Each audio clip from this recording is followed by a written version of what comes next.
Good morning. Today we're going to talk about section 3.2 in our text entitled Measures of Center.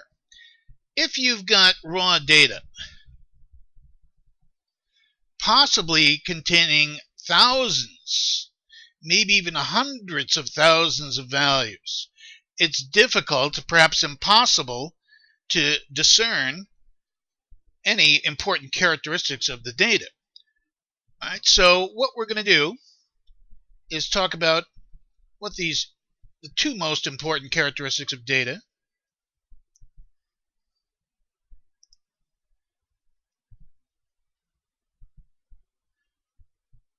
And by far the most important are the center, where is the data centered, and the spread.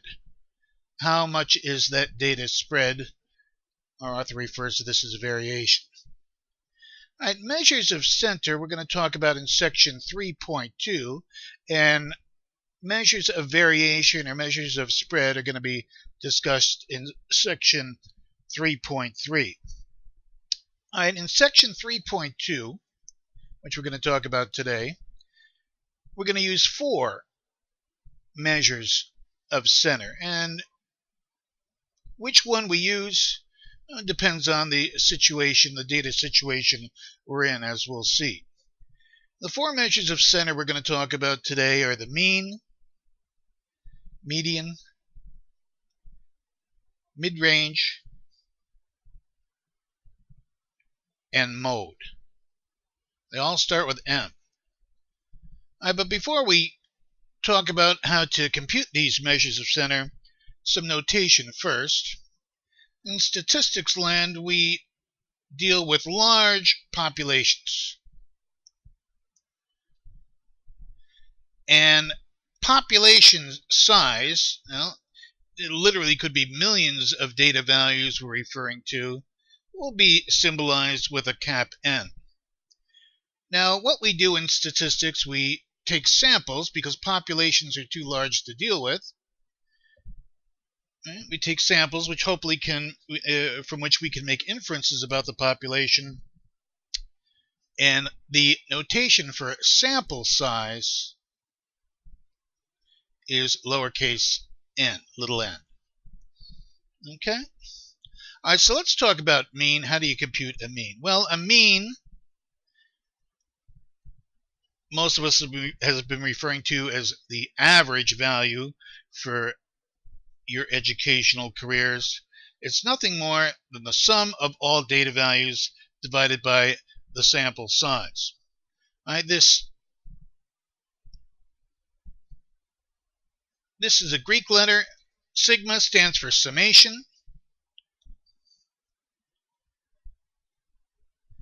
The x represents a variable that represents all your different data values. And of course, little n is your sample size. All right, so the mean, to find a mean of a set of data values, you basically add up the data values and divide by the number of data values. All right, the mean is the most used measure of center.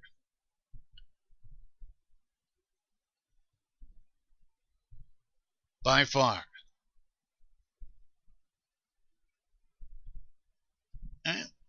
There are some pros to using the mean and some cons. A pro would be it takes every value, every data value into account. Not so with all these measures of center. And a big con of the mean is might be affected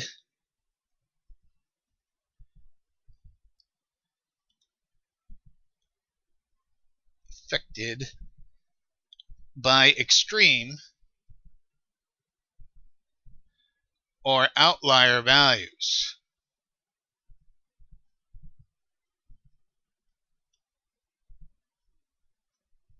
Now, if your data is fluky, tends to have some extreme values in it, well, you might get a poor representation of the center if you use the mean.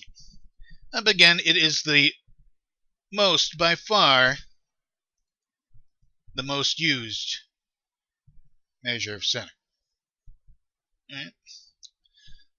All right, next is going to be the median. Well, median is, it's like in the median of the highway is in the, just like the median is in the middle of a highway, the median of a data set is the middle value of ranked data, and that's if n is odd. If you've got an odd number of data values, you're guaranteed to have one value right in between if you rank the data, and with an even number on either side of that middle value. And if your n is even, your median is the mean of the middle two.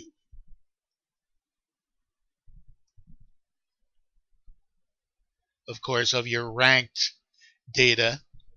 It means you're sorting it from high to low or low to high if n is even. All right, an example of finding median. Most of us, I'm sure, know how to find medians already. Let me give you a quick example. Excuse me. Find the median, and let's do an example if n is even. 5.4, 1.1, 0.4, 0.7, 0.4, and 1.1. All right, the first thing you need to do is rank the data. Don't forget to rank the data first if you're finding median from raw data. All right, so if I rank the data, it's 0.4. You can do it low to high or high to low.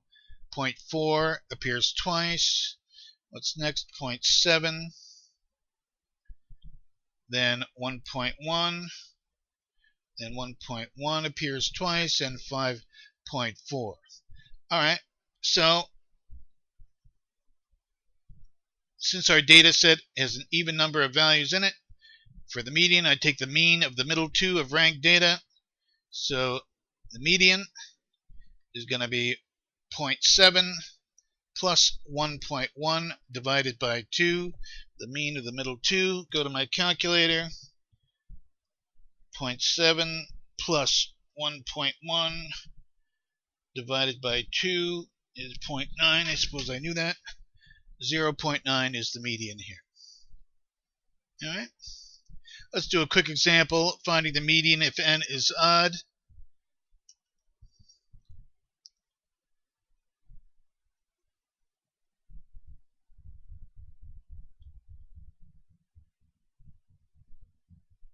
Let's say, I'll give you some ranked data here. I'll just for time's sake, I'll rank the data. All right. And if n is odd, well, in your ranked data, be sure to rank it first if it's not already ranked. Of course, that's going to be the median, right? 4.6 is the middle value in this situation where n is odd. So the median is 4.6. All right. There are pros and cons to using the median to measure your center. It's a different measure of center than the mean. One pro is that it's commonly used.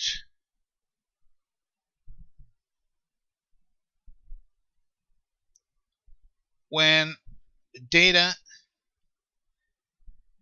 has extreme or, again, outlier values, or tends to be having those extreme or outlier values. If your data is fluky, has unexplained highs and lows, then perhaps you might want to use the median as the measure of center, so your measure of center is not skewed. Con for the median, it does not take every data value into account, at least not directly. All right, so sometimes you might want to use the median to measure center. Next on the list is mode. All right, mode is defined as the most frequently appearing data value. That's all it is. If you do a quick example here, 2, 4, 7, 2. Let's say we've got a sample with these data values. Of course, the mode of this data set is the data value that appears most frequently, and of course that's 2. So the mode is 2 in this very simple example. All right. If 2 values occur with the same greatest frequency,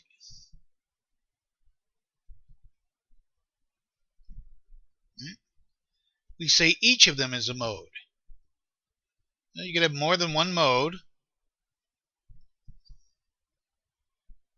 Each is a mode, and the data is what we call bimodal. It means just what it says. You've got 2 data values occurring with equal frequency, equal greatest frequency. All right, if more than 2 values occur with the same greatest frequency,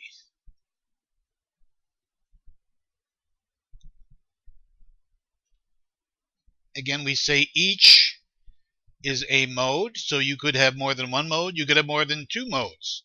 Each is a mode, and we call the data is multimodal. All right, so if you're asking for a mode of a set, if there's more than one, you just list all the different data values with the same greatest frequency. Let me get a fresh screen here.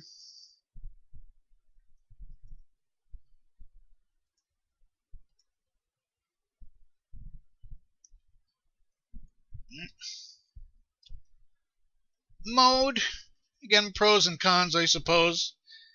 Sometimes used. Certainly not as often as mean or median, but it's sometimes used when data values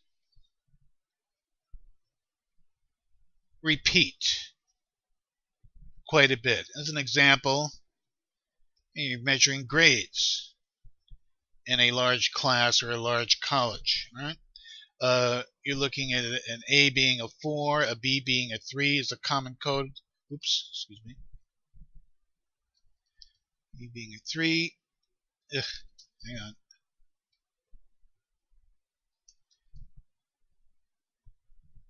C is 2, D is 1, and F is 0. And we're coding grades with these values, and if we're looking at lots of grades for lots of different students, these data values repeat quite a bit. So sometimes mode is used in that situation. The pro of mode, it's a quick measure.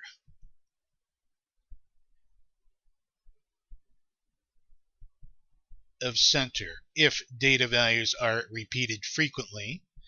And of course, a con, much like the median, does not take every data value into account.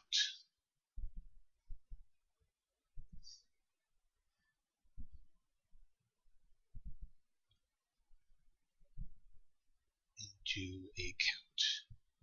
Yeah. Okay, and that could be a con. All right. Next, we're going to talk about is mid-range. Mean, median, mode, mid-range. Let me write that a little clearer.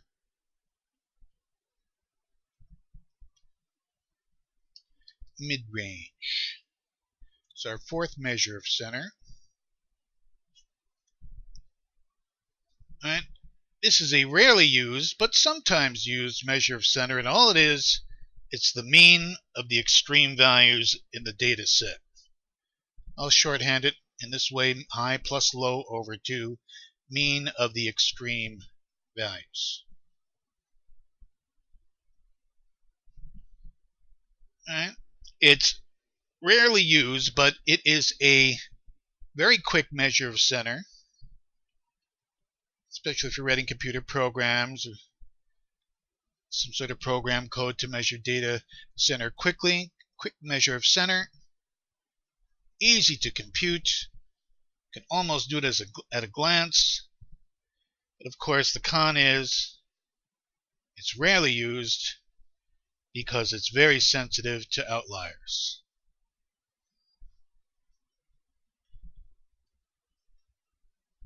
I think you can see just from the simple formula here, it actually depends on the outlier values. It's defined by the outlier values. All right, so we've got mean, median, mode, and mid-range, all different measures of center. One more I want to talk about today, I didn't mention in the beginning, is a weighted mean, where different data values are assigned different weights. Now the weighted mean, the formula that defines it, is summation w times x over summation w, where w is the set of different weights assigned to all the different variable values.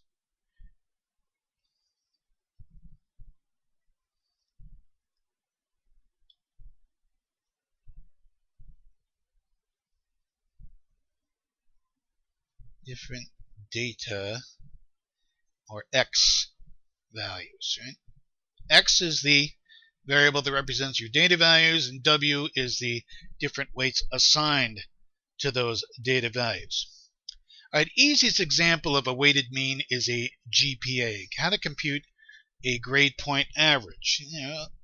If you're taking courses, of course, some courses carry more credit or more weight than others. And in computing your GPA, really your GPA is, in fact, a weighted mean.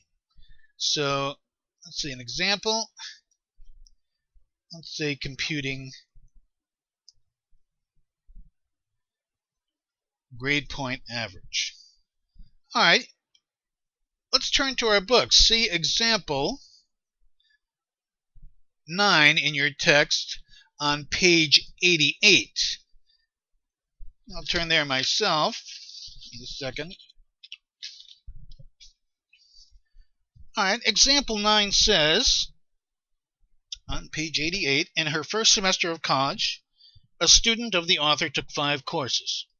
Her final grades, along with the number of credits for each course, were A, 3 credits, A, 4 credits, B, 3 credits, C, 3 credits, and F, 1 credit. The grading system assigns quality points to letter grades as follows: A is a 4, B is a 3, etc. Compute her grade point average. All right, the grade point average is, of course, a weighted mean. Well, let's write down some of this given information. This student got an A in a 3-credit course, also got an A in a different 4-credit course, and a B in a 3-credit course, got a C in another 3-credit course, and an F in a 1-credit course. All right, so the credits we can view as the weights of all these grades, and the letter grades we will assign the quality points as determined by the registrar's office. And it's pretty standard that an A is 4 quality points, a B is 3, C is 2, D is 1, etc. All right, so what we'll do is we'll compute the weighted mean, which really is the GPA. It's summation W times X divided by summation W.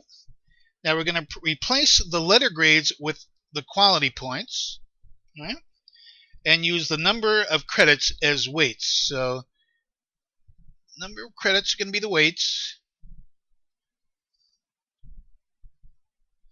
and the quality points will represent our data values.